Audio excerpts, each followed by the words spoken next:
কোনো কিছু না বলে আপনার চোখ দিয়ে পানি ছড়াইতেছেন, আপনার চোখ দিয়ে পানি পড়তেছে। নবী গো, ঘটনা কি, রহস্য কি হুজুর, একটু খুলে বলেন, রহস্যটা খুলে বলেন। নবী আমার ডাক দিয়ে বলে, আবু বকর রে, যে মাছটাকে তুমি নিয়ে এসেছো, এই মাছটাকে দুনিয়ার আগুন তৈরির কথা রে, জাহান্নামের আগুনের এত ক্ষমতা, দুনিয়ার আগুনের চাইতে জাহান্নামের আগুনের ৭০ গুণ তেজ রয়েছে, ক্ষমতা রয়েছে। এ আবু বকর, এই দুনিয়ার আগুন তো দূরের কথা রে, জাহান্নামের এত তেজ থাকা আগুনও এই মাছটিকে কশিনকালেও পুড়োতে পারবে না। একবার সুরে সুরে বলুন সুবহানাল্লাহ, সুবহানাল্লাহ। নবী গো, ঘটনা কি, কি হয়েছে খুলে বলেন। নবী আমার ডাক দিয়ে বলে, আবু বকর রে, শোন শোন, এই মাছটিকে আমি দেখতে পাচ্ছি, তার শরীর দিয়ে এখনো পর্যন্ত আমি নবীর উপরে দরুদ পড়ার গন্ধটা বাহির হইতেছে। একবার চিল্লে বলুন সুবহানাল্লাহ, সুবহানাল্লাহ। যেই মাছটার শরীর দিয়ে আমি নবীর উপরে দরুদ পড়ার আওয়াজ পাওয়া যায় রে, ওই মাছটাকে কেমন করে আল্লাহ পাক রব্বুল আলামিন আগুন দিয়ে পোড়াবে, কশিন কালো পোড়াবে না, পোড়াবে না রে। আবু বকর শোনো, তোমাকে আমি নবী বলে যাই, তোমাকে আমি নবী জানিয়ে দেই, দুনিয়ার ভিতরে যদি আমার উম্মতের ভিতরে কোন উম্মত যদি আমি নবীর উপরে যদি দরুদটা প্রেরণ করে রে, আমি নবীর উপরে যদি দরুদ পাঠ করে, আমি নবী জানিয়ে দেই, ওই ব্যক্তিটাকে আল্লাহ পাক রব্বুল আলামিন দুনিয়াতে কোন রকমের ক্ষতির সম্মুখীন করবে না। একবার জোরে জোরে বলুন সুবহানাল্লাহ, সুবহানাল্লাহ। আওয়াজ দিয়ে বলুন নারে তাকবীর, আল্লাহু আকবার।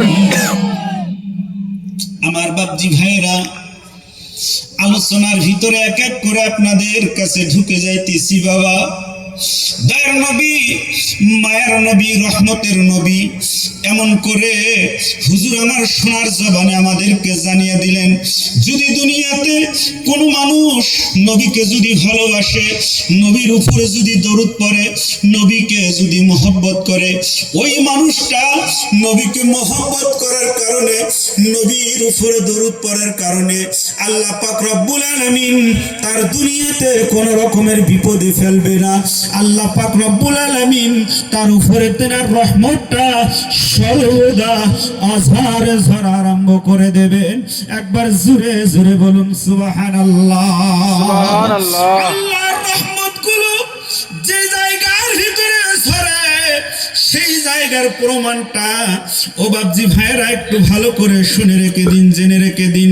আল্লাহ পাক রব্বুল আলামিনের রহমতটা কত বড় জিনিস, আল্লাহ পাক রব্বুল আলামিনের রহমতটা কত বড় জিনিস। একবার চিন্তা করে দেখবেন, দুনিয়ার ভিতরে যে জায়গার ভিতরে আল্লাহর রহমত নাই, সেই জায়গাটার পরিবেশ আর যে জায়গার ভিতরে আল্লাহর রহমত আছে, সেই জায়গার পরিবেশ, দুই জায়গার পরিবেশ কখনো এক হয় না। হয় কি? কখনো এক হয় না। বাবা, ভালো করে লক্ষ্য করে দেখবেন, দুনিয়ার ভিতরে যে জায়গার ভিতরে আল্লাহ পাক রব্বুল আলামিনের রহমত ঝরে, ওই রহমত ঝরার কারণে মানুষের ভিতরে শান্তি ফিরে আসে। যখন মানুষ শান্তি পায়, তার চোখটা আপনা আপনি বন্ধ হয়ে যায়। যায় কি যায় না? আপনারা ভালো করে লক্ষ্য করে দেখবেন, দুনিয়ার ভিতরে যদি কোনো জায়গায় গানের মাহফিল হয়ে যায়, দুনিয়ার ভিতরে কোনো জায়গায় যদি যাত্রা, থিয়েটার ইত্যাদি কোনো বাজে শরীয়তের বরখেলাপ কোনো স্থান যদি কায়েম করা হয়, সেই জায়গার ভিতরে সারা রাত কাটিয়ে দিবেন, আপনার চোখে কিঞ্চিত পর্যন্ত ঘুম আসবে মানবে না, কিন্তু ধর্মীয় সভা হোক, যে জায়গার ভিতরে ইসলামিক আলোচনা করা হয় সেই জায়গার ভিতরে অল্প সময় বসবেন বাবা, রহমতের ঘুমটা আপনাদের চোখে আপনা আপনি আসে কি আসে না বাবা? অনেকে বলে এই ঘুমটা শয়তানের তরফ থেকে আসে। আমি মনোয়ার আপনাদেরকে বলে যাই, না না না, এই ঘুমটা শয়তানের তরফ থেকে আসে না। কারণ হলো এখানে শয়তানের কোনো রকমের অঙ্ক নাই। এই জায়গাতে আল্লাহর রহমত আসে বলে ওই মানুষটা সমস্ত চিন্তা থেকে দূরে থেকে, সমস্ত রকমের সমস্যা থেকে দূরে থেকে আল্লাহ পাকের রহমতের দরিয়াতে আস্তে আস্তে তার চোখটা বন্ধ হয়ে যায়। প্রমাণ স্বরূপ আপনারা মনে রাখবেন, জুমার দিনে ইমাম সাহেব যখন খুতবা দেয়, বাপজি ভাইয়েরা, ওই খুতবার টাইমটা কতটুক টাইম হয়? ইমাম সাহেব যখন খুতবা দেয় কতটা টাইম বলেন? 5 থেকে 10 মিনিট সময়, আর বেশি হবে না, ঠিক কিনা? 10 মিনিটের উপরে কোনো মৌলানা খুতবা দেয় না। মাত্র 5 থেকে 10 মিনিট সময়ের ভিতরে অনেক মানুষকে দেখবেন ওই মসজিদের সামনে ইমাম সাহেবের সামনে বসে বসে এমন করে ঘুমিয়ে পড়েছে, মনে হয় জীবনে এরকম আরাম করে ঘুম তার কোনোদিন হয় নাই, ঠিক কিনা? তার ঘুমটা শেষ হওয়ার পরে তার মনে হয়, রে আমি বুঝি কত দিনের ঘুম আমি এইটুক টাইমের ভিতরে, এই 10 মিনিট সময়ের ভিতরে, 5 মিনিট সময়ের ভিতরে পেরে নিলাম। কারণ এখানে অন্য কোনো কারণ নাই বাবা, এই জায়গার ভিতরে আল্লাহ পাকের রহমত আছে বলে আপনাকে এত শান্তির ঘুমটা সেই জায়গায় হয়ে যায়। একবার জোরে জোরে বলুন সুবহানাল্লাহ, একবার আওয়াজ দিয়ে বলুন নারে তাকবীর।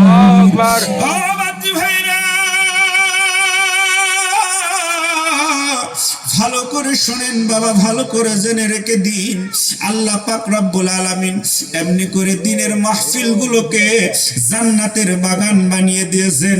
দিনের মাহফিলগুলোকে এমনি করে দেখা যায় এই জান্নাতের বাগানগুলোর ভিতর দিকে এক এক করে মানুষ দিগকে শয়তান ধোঁকা দিয়ে শয়তান মানুষকে প্ররোচনা দিয়ে মানুষকে বিভিন্ন ভাবে শয়তানে সরিয়ে দেয় কি দেয় না? ও বাপজি ভাইরা, এইটা শয়তানের বড় একটা চাল, শয়তানের এটা বড় একটা চক্রান্ত। শয়তান মানুষকে এমন করে এক এক করে ধর্মীয় অনুষ্ঠান থেকে, আল্লাহ পাক রব্বুল আলামিনের যে সমস্ত ধর্মীয় কালচার রয়েছে, কোরআন হাদিসের মাহফিল রয়েছে, জিকির আজকারের মাহফিল রয়েছে, সেই মাহফিলগুলো থেকে শয়তান বিভিন্ন ভাবে আমাদিগকে ধোঁকা দিয়ে সরিয়ে নেয়। ও বাপজি ভাইরা, দুনিয়ার ভিতরে শয়তান হলো সবচাইতে বড় শত্রু মানুষের, ঠিক কিনা? শয়তান হলো দুনিয়ার ভিতরে সবচাইতে বড় শত্রু মানুষের। এই শয়তান মানুষকে ধোঁকা দেয়, মানুষ সেই শয়তানের ধোঁকা পেয়ে ভাই গিয়ে ভাইয়ের গলায় ছুরি ধরে, ঠিক কিনা? শয়তান মানুষকে ধোঁকা দেয় রে, স্বামী হয়ে স্ত্রীর উপরে বিভিন্ন রকমের অত্যাচার শুরু করে দেয়। শয়তান মানুষকে ধোঁকা দেয় রে, মানুষ এক এক করে আলেম ওলামার সাথে বেয়াদবি করা শুরু করে দেয়।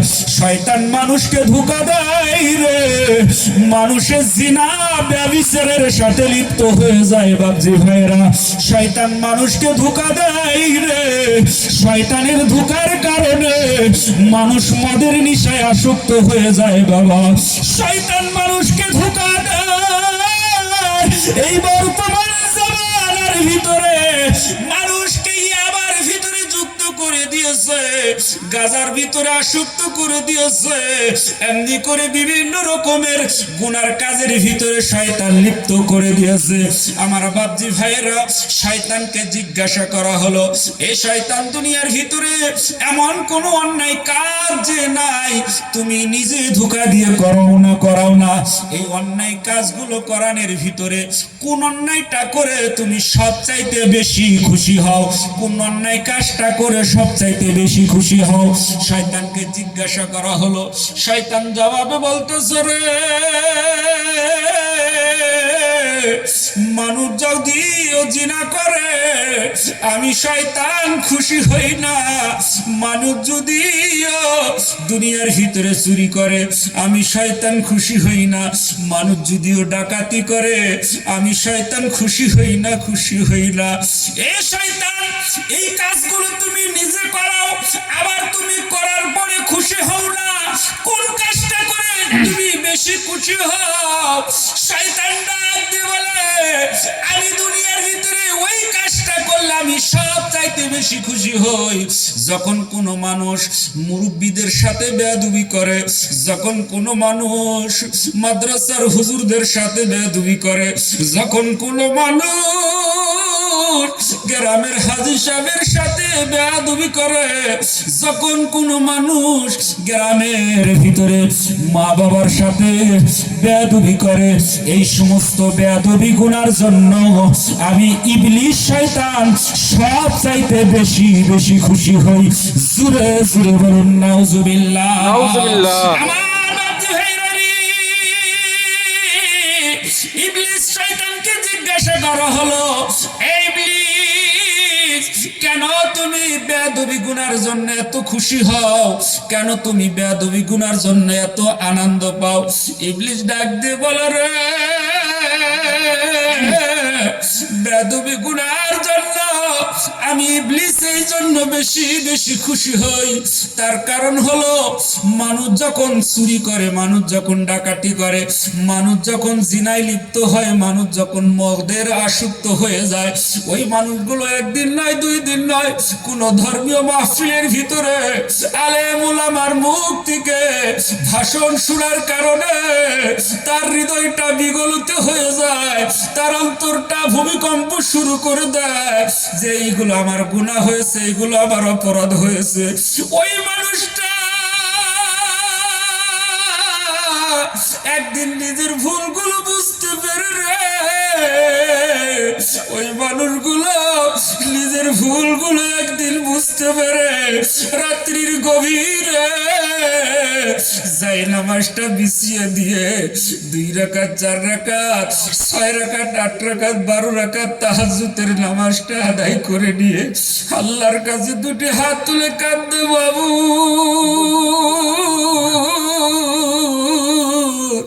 আমি একজন অপরাধী গো, আমি একজন গুনাহগার, আমার মতো বড় গুনাহগার, আমার মতো বড় অপরাধী আর দুনিয়ায় কেউ নাই। আমি অমুক জায়গায় অমুক অন্যায় কাজটা করেছিলাম, আমি ভালো করে জানি আমার ওই কাজটা করা ঠিক হয় নাই, আমি ভালো করে জানি আমার ওই কাজটা করা কখনো ঠিক হয় নাই। আল্লাহ গো, তোমার কাছে আমি ওই গুনার জন্য ক্ষমা চাইতেছি। তুমি আমার তামাম জীবনের গুনাহ রাশিকে ক্ষমা করে দাও, তুমি আমার তামাম জীবনের গুনাহগুলোকে মাফ করে দাও। আল্লাহ পাক রব্বুল আলামিন ফেরেশতাদেরকে ডাক দিয়ে বলে, ফেরেশতারে যা যা যা, অমুক গ্রামের ভিতরে দেখ আমার অমুক বান্দাটা আমার জন্য দেওয়ানা হয়েছে রে, আমার জন্য পাগল হয়েছে। আমি আল্লাহ পাক রব্বুল আলামিন তার গুনাহগুলোকে ক্ষমা করে দিয়েছি। যা বান্দা চলে যা, চলে যা। আমার ওই বান্দার চোখের পানিটাকে একটা কৌটার ভিতরে জমা করে আমি আল্লাহ আমার আরশে আজিমের পায়ের নিচে রেখে দে। একবার জোরে বলুন সুবহানাল্লাহ, একবার চিল্লে বলুন নারায়ে তাকবীর। আল্লাহ পাক রব্বুল আলামিন ওই পানিগুলোকে আরশে আজিমের পায়ের নিচে যখন রেখে দেয় বাবা, যখন কিয়ামত শুরু হয়ে যাবে, যখন কিয়ামত আরম্ভ হয়ে যাবে, কিয়ামতের মহা কঠিন সময়ের ভিতরে জাহান্নাম হাউমাউ করে ডাকতে থাকবে, আমার খোরাকিগুলো কোথায় আছে, আমার খোরাকিগুলো কোথায় আছে, দাও আমার কাছে দিয়ে দাও। জাহান্নামের হুঙ্কারে সমস্ত মানুষ ঘামের ঝরতে আরম্ভ করে দিবে। আল্লাহর রাসূল বলে কোন মানুষের ওই জাহান্নামের হুঙ্কার পেয়ে, জাহান্নামের আওয়াজ পেয়ে ঘাম ঝরাইতে ঝরাইতে কোন মানুষের ঘামগুলো পেট পর্যন্ত হয়ে যাবে, কোন মানুষের ঘামগুলো নাক পর্যন্ত হয়ে যাবে, কোন মানুষের ঘামগুলো এত পরিমাণে হবে রে বাবা, ওই ঘামের মধ্যে তারা সাঁতার কাটতে থাকবে, ওই ঘামের মধ্যে তারা সাঁতার কাটতে থাকবে, ওই ঘামের ভিতরে তারা সাঁতার কাটবে রে। জাহান্নামের হুঙ্কার বন্ধ হবে না, হবে না, জাহান্নামের হুঙ্কার বন্ধ হবে না। আল্লাহ পাক রব্বুল আলামিন ফেরেশতাদেরকে বলবে, যা ফেরেশতা চলে যা, চলে যা। আরশে আজিমের পায়ের নিচে একটা কৌটো রাখা রয়েছে, ওই কৌটোটা নিয়ে আসে।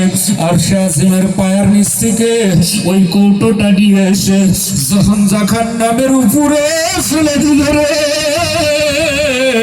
জাহান্নামের আগুনটা বন্ধ হয়ে যাবে, জাহান্নামের আগুন আর জ্বলবে না, জ্বলবে না। ফেরেশতারা ডাক দিয়ে বলবে, আল্লাহ গো, এটা কোন সমুদ্রের পানি এনে ছেড়ে দিলেন, আল্লাহ এটা কোন নদীর পানি এনে ছেড়ে দিলেন, আল্লাহ এটা কোন কুয়ার পানি এনে ছেড়ে দিলেন, এটা কোন খাল কোন বিলের পানি আপনি এখানে ছেড়ে দিলেন। আল্লাহ গো, এই পানিটা পাওয়ার কারণে জাহান্নাম নিভে গেল। আবার আল্লাহ ডাক দিয়ে বলে, বান্দা ফেরেশতারা রে,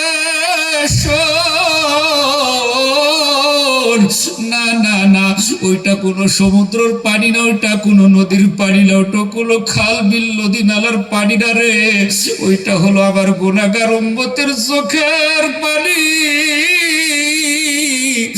যে উম্মত আমার, যে বান্দা আমার গুনার কথা স্মরণ করে চোখ দিয়ে পানি গড়িয়েছিল, চোখ দিয়ে পানি ঝরিয়েছিল, ওই পানিটা আমি আল্লাহ জাহান্নামের উপরে ফেলে দিয়েছি।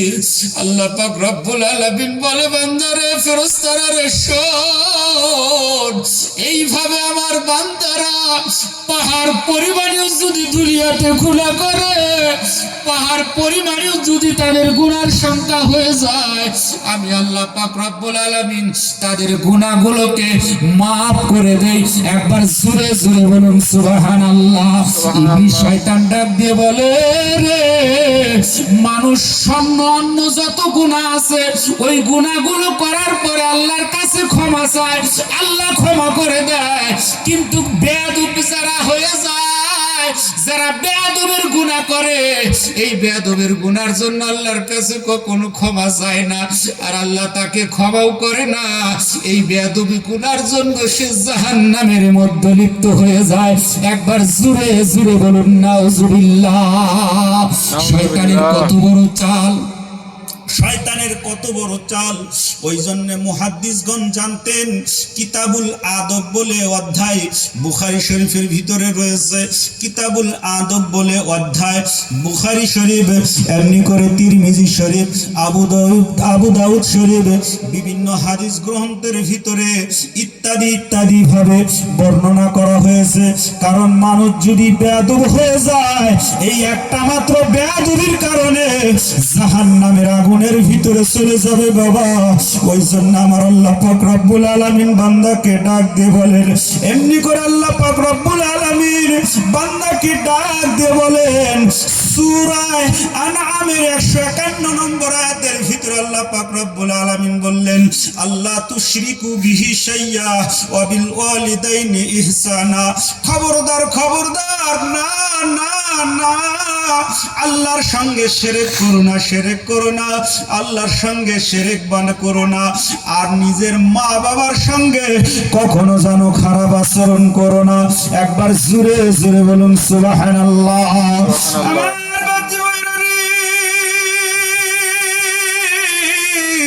ভালো করে শুনে রেখে দিন, জেনে রেখে দিন, আল্লাহ পাক রব্বুল আলামিন এমনি করে ভালো করে জানতেন দুনিয়ার মানুষগুলো বেয়াদব হয়ে যাবে, মা বাবার সঙ্গে তারা বেয়াদবি করবে, দুনিয়ার মানুষেরা বেয়াদব হয়ে যাবে রে। মাকে বুড়ি বলে ডাকবে, বাবাকে বুড়ো বলে ডাকবে। ওই জন্য আল্লাহ পাক রব্বুল আলামিন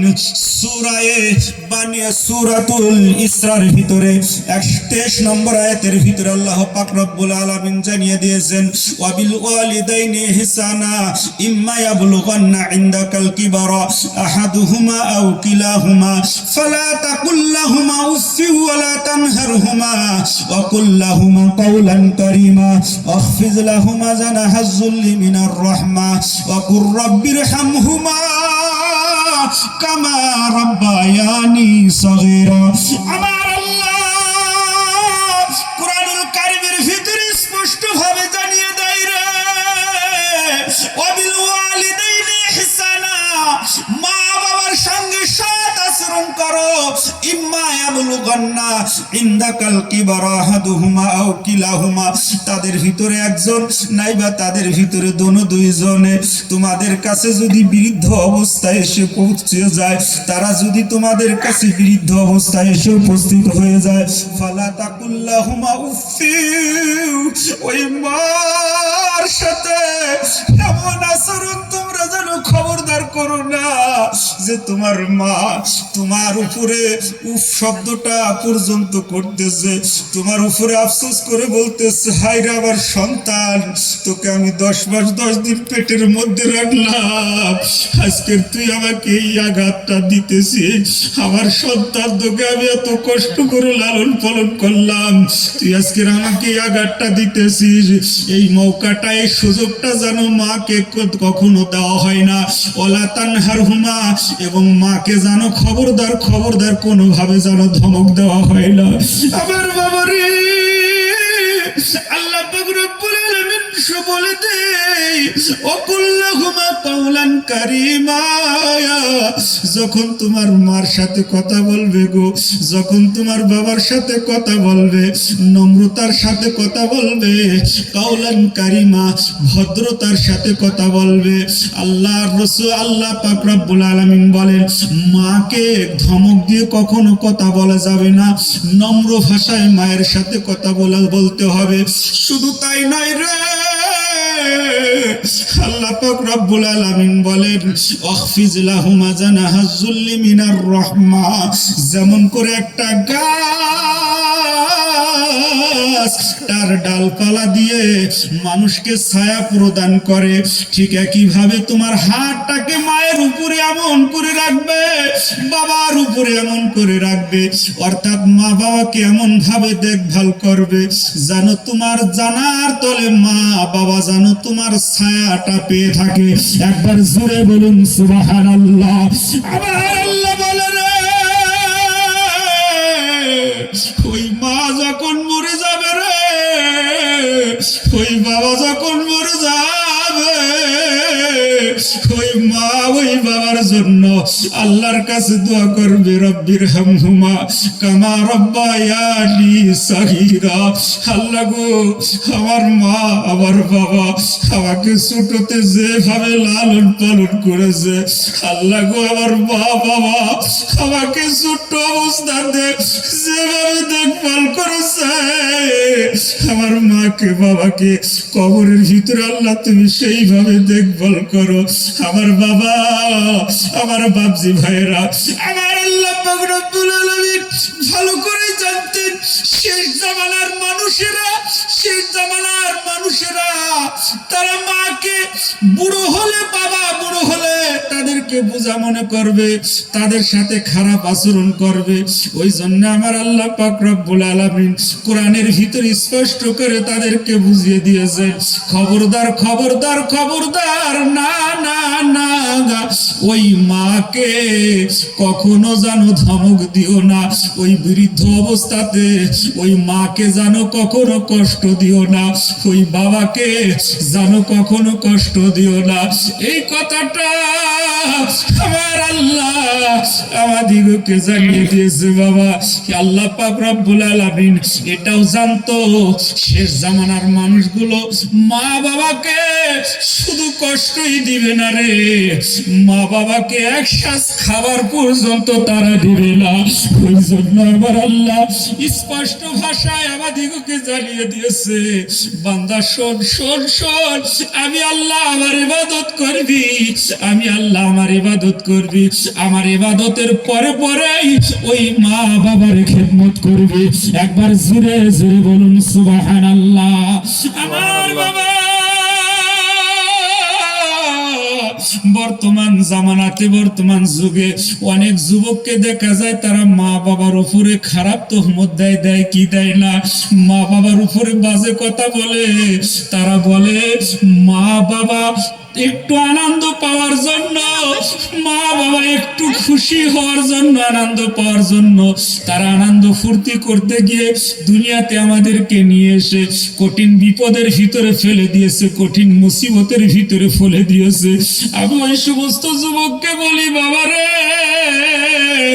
আমার যুবক ভাই, না না না, তোমার মা আনন্দ করতে গিয়ে তোমাদেরকে দুনিয়ায় নিয়ে আসে নাই। যদি তোমার মা, যদি তোমার বাবা আনন্দ করার উদ্দেশ্যটা থাকতো রে বাবা, যেদিন তুমি আমি মায়ের পেটের মধ্যে এসেছিলাম, যেদিন তুমি আমি মায়ের পেটের মধ্যে এসেছিলাম, ওই সময় মায়ে যদি 500 টাকা দিয়ে একটা ট্যাবলেট খেত, আমরা মায়ের পেটের ভিতরে থেকেই পড়ে যেতাম, ঠিক কিনা? কিন্তু মায়ের সেটা করে নাই রে। মায়ের পেটের ভিতরে আমাদেরকে যত্ন করে যেদিন থেকে মায়ের পেটের মধ্যে আমরা এসে পড়লাম, ওই দিন থেকে মায়ের কষ্টের কামগুলো ছেড়ে দিল। কারণ মায়ে যদি কষ্টের কাম করে, পেটের মধ্যে সন্তান কষ্ট পাবে। যেদিন থেকে মায়ের পেটের মধ্যে আসলাম বাবা, মায়ে আমাদেরকে আনন্দ করে দুনিয়ায় নিয়ে আসলাই, ওই দিন থেকে মা কোনো বস্তু খেতে পারে নাই। ভাত নাকের সামনে নিয়েছে, মায়ের বমি বমি ভাব হয়েছে। মায়ের সামনে কোনো খাদ্য গেলে মায়ের বমি বমি ভাব হয়েছে। যদি কোনো সময় একটু খেয়ে ফেলেছে, ওইটা বমি করে আবার বাহির করে দিয়েছে। এমনি করে একদিন নয়, 2 দিন নয়, এইভাবে করে মায়ের কতটা দিন যে কেটে গিয়েছে রে। মায়ের যে কতটা দিন কেটে গিয়েছে বলতে পারি না বাবা। ওই মা, ওই মা, মায়ের পেটের ভিতরে যখন আমরা ছিলাম, মায় আরাম করে একটু ঘুমাতে গিয়েছে, বিছানার মধ্যে শুয়ে পড়েছে। মায়ের পেটের মধ্যে আমরা এত জোরে লাথি মেরে দিয়েছিলাম গো, মায়ের পেটের মধ্যে এত জোরে আঘাত দিয়েছিলাম। মায়ের পেটের যন্ত্রণায়, মায়ের পেটের বিষে সারা রাত বসে বসে কাটিয়েছে। মায়ে তাও সন্তানের উপরে কোন রকমের খারাপ পায় নাই, কষ্ট পায় নাই। ও বাবা, একবার চিন্তা করে দেখে, একটা সন্তান যদি, কোন একটা মানুষ যদি 1 কিলো বস্তু যদি 1 ঘন্টা হাতের মধ্যে ধরে রাখে, বাবা তার 1 ঘন্টা ধরে রাখলে কষ্ট হয় কি হয় না? মায়ের পেটের ভিতরে যে সন্তানটা আমরা ছিলাম গো, ওই সন্তানটা মায়ের পেটে 2 থেকে 2.5 কিলো ওজন হয়ে 1 দিন নয়, 2 দিন নয়, 10 মাস 10 দিন মায়ের পেটের মধ্যে থাকলাম। ওই মায়ের কি কোনো কষ্ট হয় নাই বাবা? তবু মায়ের কষ্ট স্বীকার করে নাই রে। মায়ে আমাদেরকে যত্ন করে লালিত পালিত করেছে বাবা। মায়ের পেট থেকে নিয়ে ভূমিষ্ঠ হওয়া পর্যন্ত মায়ের এমন কোনো কষ্ট নাই, মায়ের এতক্ষণ এমন কোনো কষ্ট নাই যে মায়ের সহ্য করে নাই। বাবজি ভাইরা, যখন মায়ের পেটের মধ্যে সন্তান আসে, আপনারা চিন্তা করে দেখবেন, ডাক্তার যখন তাকে ডেলিভারি হওয়ার একটা ডেট দিয়ে দেয়, টাইম দিয়ে দেয়, ওই মাকে চিন্তা করে দেখবে, ওই মা বন্ধু বান্ধবের কাছে ফোন দিয়ে বলে, আমার অমুক দিন ডাক্তারের ডেট দিয়েছে ডেলিভারি, যদি ভুল ত্রুটি হয়ে থাকে ক্ষমা করে দাও। শ্বশুর শাশুড়ির কাছে মা, ওই বোন ক্ষমা চেয়ে নেয়। এমনি করে ওই মাকে দেখা যায় রে, নিজের স্বামীর পেটের মধ্যে, নিজের স্বামীর বুকের উপরে মাথাটা রেখে দিয়ে ওই বোন, ওই মা স্বামীর কাছে কেঁদে কদে বলে, স্বামী গো, ডাক্তার আমার টাইম দিয়েছে, ডাক্তার আমার সময় দিয়েছে, ওই সময় মতো আমি ডেলিভারি যদি হতে গিয়ে আমার যদি মরণ হয়ে যায় গো, আমার যদি মৃত্যু হয়ে যায়, স্বামী রে, তুমি আমাকে ক্ষমা করে দিও। বাবজি ভাইয়েরা, ওই মহিলাকে দেখবে, ওই মহিলাটা নিজের মা বাবার কাছে কখনো ফোন দিয়ে বলে না, মা আপনি আমাকে ক্ষমা করে দেন, বাবা আপনি আমাকে ক্ষমা করে দেন। ওই মহিলাকে জিজ্ঞাসা করবেন, মা, ও মা, তুমি কেন তোমার বাবাকে তোমার মাকে ফোন দিয়ে ক্ষমা চাও না? ওই মহিলা বলে, আমি ক্ষমা চাই না, তার কারণ হলো এটাই, আমার বাবা যখন আমাকে বিয়া দিয়েছিল রে, আমার বাবা যখন আমাকে বিবাহ দিয়েছিল, আমার বিবাহর ভিতরে 2 থেকে 2.5 লাখ টাকা খরচা হয়েছিল। আমার বাবা সমস্ত খরচাগুলো কত কষ্ট করে জোগাড় করেছিল, সমস্ত খরচাগুলো জোগাড় পাতি করে দিয়েছে। বিয়ার সমস্ত অ্যারেঞ্জমেন্ট বাবা করে দেওয়ার পরে ওই মেয়েটার যখন বিবাহ পড়ানো হয়, ওই মেয়েটাকে যখন স্বামীর হাতে তুলে দেওয়া হয়, বাবা ওই সময়ের দৃশ্যটা, যারা মেয়েকে বিয়া দিয়েছেন আপনারা চিন্তা করে দেখেন কেমন ওই সময়ের দৃশ্যটা। বাবা, ওই স্বামী ওই বাবাকে ওই স্বামীর হাতে তুলে দেওয়ার টাইমে আর খুঁজে পাওয়া যায় না, বাবা যেন কোথায় লুকিয়ে পড়েছে। স্বামীর ওই সময়ের ভিতরে মামারা খুঁজে, ওই সময়ের ভিতরে চাচারা খুঁজে, কোথায় গেল তার বাপ, মেয়েকে হাতে তুলে দিতে হবে, কোথায় গেল কোথায় গেল, তারা খোঁজাখুঁজি করে দেখে রে, ওই বাবা নিজের চোখের বাড়িগুলো ছেড়ে দিয়ে, বাবা নিজের চোখের বাড়িগুলো ছেড়ে দিয়ে হামাগুড়ি খেয়ে একটা কোনার ভিতরে চুপ করে বসে বসে কারণ করতেছে। ও বাবা,